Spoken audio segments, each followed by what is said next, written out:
Shalom everybody and welcome back to Old Soul Torah. My name is Michael and today's topic is Jacob's Ladder, Sulam Yaakov. And we're going to be looking at the lesson in two parts. The first part is about the patriarchs, Abraham, Isaac, and Jacob. And we're going to be looking at why Jacob. Why was Jacob the chosen one to be given this revelation, this mystical vision? The second part is going to be looking at the symbolism of the mystical vision itself and what it represents. And we're going to be taking a much deeper look at it. I assure you this is going to be a very unique perspective, not the commonly known ones.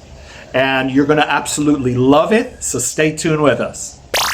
Imagine a ladder stretching from the depths of the earth to the heights of heaven, its rungs bridging two seemingly opposite realms.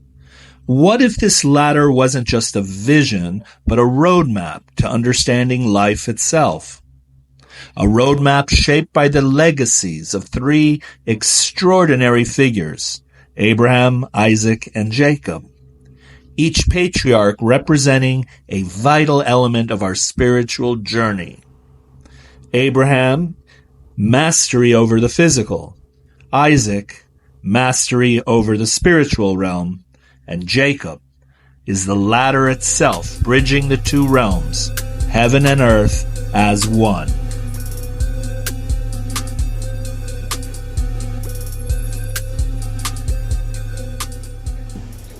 So we said that every patriarch was a different area of God's curriculum of mastery in this world. So mastery of the physical world was given to Abraham. What does that mean in other terms? Is he's downloading the light. He's downloading the heavenly influence down into this world by exemplifying loving kindness, chesed. He's doing outreach constantly. He's interested in people. He's feeding people. He's providing hospitality. He's nourishing every person that comes along his way. And then that, because he's downloading the light of heaven into earth. Isaac, on the other hand, he's a heavenly being. He's a completely heavenly being. He is seen meditating in the fields when Rebekah is brought to him. And when she comes upon him and sees him talking to himself, she wonders, who is this guy? The Torah says she asks, who is this? And Eliezer, Abraham's servant who's bringing her, has to answer her and says, that's your future husband. So who is he talking to exactly? Who is he talking to? He's talking to God. This is his part of his daily routine. He goes into the fields and forests just to spend all of his time with God, which also answers the question why he wasn't married to begin with.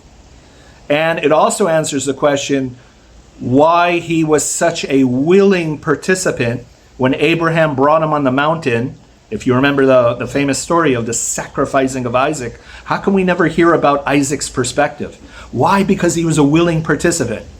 How could you say that about a child? He wasn't a child, friends. If you study the oral tradition, if you study Torah in depth, you see that he was 37 years old, far from an innocent child, but a very willing participant. He was a heavenly being, and his whole dream was to be married to God, married to heaven. So while Abraham was in charge of the downloading of heaven to earth, Isaac's area of mastery, his spiritual mystery, is earth seeking heaven. It's the below seeking union with the above. And so now comes Yaakov, now comes Jacob. Who's Jacob? He's not his grandfather Abraham or his father Isaac, but he is in charge of integration, of binding heaven and earth as one dimension. No downloading, no uploading. It's the union, it's the harmony, symbolized by the ladder. Now, in order to understand this mission, this path of Yaakov, it is necessary to compare his experience with some of the others that we see in our tradition. So we're going to be looking at 3 verses. We're going to be comparing Genesis, Jacob's ladder, to Ezekiel's vision. And finally, we're going to be going into the text of the Kabbalah itself, Sefer Yetzirah, and comparing the 3 verses to gain a deeper understanding, which we will expand on.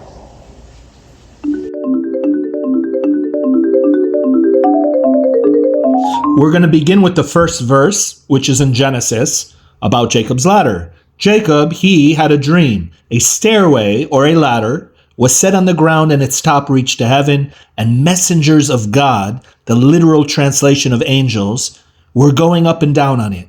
So let's see what it means going up and down, ascending and descending. And for insight into this, we're going to look at Ezekiel and the Chayot. Chayot is plural of Chai. Chai means life. So the Chayot, the life forces, the energy flow, were running and returning, which is another way of saying descending and ascending. Like the appearance of lightning strike goes from right to left, and it's not flat. It only looks flat when you draw it on a piece of paper, but it's actually a spiraling energy. So what Prophet Ezekiel saw about the way the life forces flow is that there's also this running and returning, expansion, contraction, ascending, descending, but it goes from the top going down, which is like lightning. And then finally, Sefer Yetzirah, which is the book of formation, says, the 10 Sefirot, the 10 emanations, the 10 divine attributes of nothingness, meaning from no thingness comes these 10 emanations, and they have the appearance of what? A lightning flash. Also going from right to left in a spiraling fashion. Their movement has no end. That means it's always continuous. When it goes down, it comes back up, and when it goes up, it comes back down. And they speak of them as Ratzov Veshuv. In mystical traditions such as Kabbalah and yogic philosophy, the spine is seen as a channel for ascending and descending energy, akin to the angels on Jacob's ladder or the Chayot cyclical movement, embodying the transformative bridge between the physical and the divine.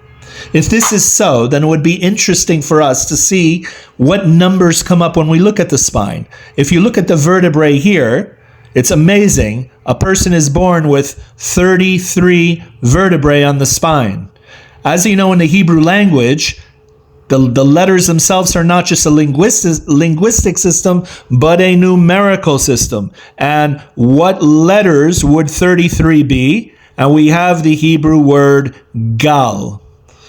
Gal and the number 33 serve as a root for profound concepts that reflect Jacob's ladder within the human self. The Hebrew word gal is a wave. Waves build energy through the constant interplay of rising and falling, harnessing momentum from their cyclical motion to create power and flow. Next, the word gula, which means a bowl, and number 3, gulgolet, which means a skull. These both imply the keter, or the crown, which is the highest point on the skull, and is also symbolically the gateway to heaven, the portal from the self to the infinite.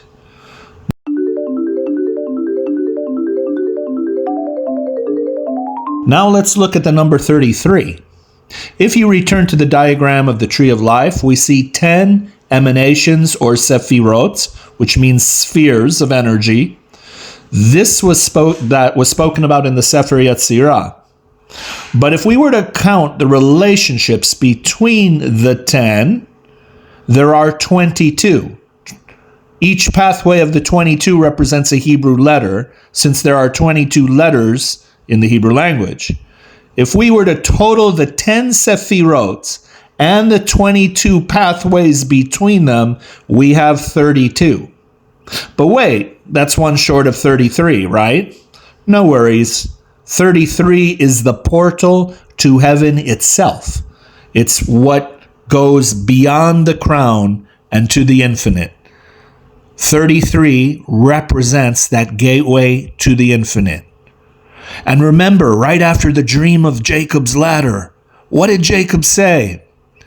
Shaken, he said, "How awesome is this place?" This is none other than the abode of God, and this is the gateway to heaven. Next, number 4, we have Gila. Gila means rejoicing, reflecting the spiritual ecstasy when ordinary everyday consciousness dissolves. And that is why Jacob said, and Jacob awakened from his sleep state or his unconscious state, and he said, indeed, Hashem, God's presence is in this place, and I did not know it.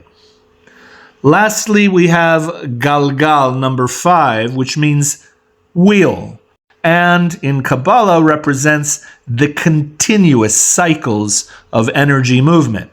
And finally, Gilgul, we have number 6, the Hebrew word for reincarnation or the wheel of life, related to the Hebrew word Galgal, which means cycle or wheel.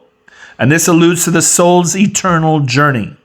Just as energy transforms but never expires, Gilgul reflects the ongoing Ratzo Veshuv, or running and returning of the soul itself, continuously recycling itself through the incarnations of creation.